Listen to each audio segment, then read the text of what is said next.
Bien, alors là, j'ai changé. La buse, donc, elle est pas centrée. Là, hein. Là, elle est déportée vers le bas. Tout à l'heure, elle était, dans les essais précédents, elle était déportée vers le haut. Donc, j'ai mis le réducteur pour augmenter la vitesse, parce que sinon, je n'obtenais pas grand-chose. Donc là, je vais vous montrer ce que ça donne avec la même masse à l'arrière, hein, tout pareil.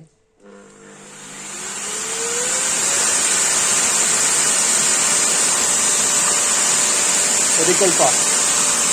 Voilà. On sent qu'il y a du... Voilà. Donc sinon,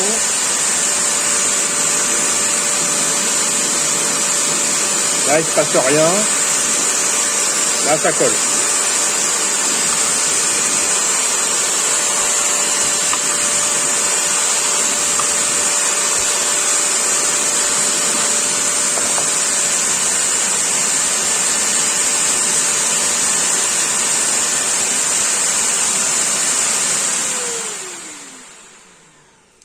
Donc, selon la position du flux arrivant sur le profil, bah, en fait, il décolle plus ou moins rapidement. Ce qui est logique, hein, d'ailleurs. Hein, mais voilà. Donc là, il décolle à partir de là.